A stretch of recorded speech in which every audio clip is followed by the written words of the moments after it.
নমস্কার, দ্য রিপোর্টে স্বাগত। নিয়ন্ত্রণহীন গতির জোরে একাধিক প্রাণহানির ঘটনা ঘটলেও হুঁশ ফিরছে না চালকদের।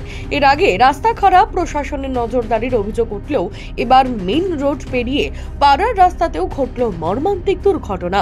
ব্যারাকপুর তালপুকুর করুণাময়ী রোড এলাকায় দুর্ঘটনার কবলে বাইক আরোহী। ঘটনাস্থলেই মৃত্যু হল যুবকের।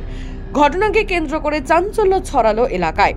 ব্যারাকপুর 12 নম্বর রেলগেট পার হয়ে 13 নম্বর রেলগেটের দিকে যাওয়ার সময় দ্রুত গতিতে থাকা সেই বাইক আরোহী সজোরে গিয়ে দেওয়ালে ধাক্কা মেরে রাস্তায় ছিটকে পড়ে। শব্দ শুনে ছুটে আসেন স্থানীয় বাসিন্দারা।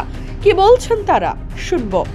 ভেঙে বিচ্ছিভাবে পড়ে রয়েছে রাস্তার ধারে। পাশে একটা ছেলে, এবং মনে হয় 30-32 বছর আনুমানিক বয়স। ছেলেটা পড়ে রয়েছে, মাথার পেছন দিয়ে ব্লিডিং হচ্ছে প্রচন্ড পরিমাণে, কোনো সার নেই। ছেলেটাকে আমাদের চেনা বলে এখানকার মনে হলো না, আমাদের এলাকার ছেলে বলে। আমরা থানায় ফোন করি, থানা থেকে এসে বিভিন্ন রকম সার্চ করে এবং সার্চ করে দেখে যে কিন্তু তারাও এখনো পর্যন্ত কোনো কিছু পাইনি, এখানে দাঁড়িয়ে যে কোথাকার কি। বাইকটা যেটা পাওয়া গেছে তমলুকের নম্বর প্লেট, তমলুকের দিকের বাইক, যেটা পুলিশ আমাদেরকে বললো, কিন্তু যার নম্বরে গাড়িটি রেজিস্ট্রেশন আছে সেই নম্বরটি সুইচ অফ। এখন ওরা নিয়ে চলে যাচ্ছে, দেখা যাক এরপরে কি হয়। কোন দিক থেকে এসছে? যতক্ষণ মনে হচ্ছে 12 নম্বর গেটের দিক দিয়ে এসেছিল, এসে আমাদের পাশের দোকানে, পাড়ারই দোকান, ওখানে ধাক্কা মেরেছে। গাড়ির যা কন্ডিশন দেখে মনে হচ্ছে পুরোই ভেঙে গেছে বুকে, সেইটা মনে হচ্ছে যে হাই স্পিডেই ছিল।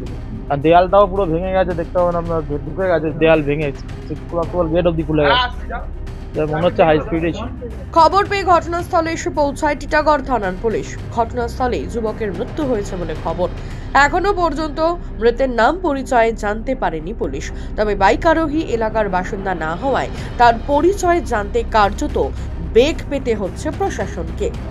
ঘটনাকে কেন্দ্র করে উত্তেজনা ছড়িয়েছে এলাকায়। রাজাদের রিপোর্ট, ব্যারাকপুর। সমস্ত খবরের আপডেট পেতে লাইক করে সাবস্ক্রাইব করুন দ্য রিপোর্ট চ্যানেলটি। সেই সঙ্গে বেল বাটন প্রেস করতে ভুলবেন না। আপনাদের একটা সাবস্ক্রিপশন আমাদের জন্য অত্যন্ত মূল্যবান। একই সঙ্গে ফলো করুন আমাদের হোয়াটসঅ্যাপ চ্যানেলটিও। জয় হিন্দ।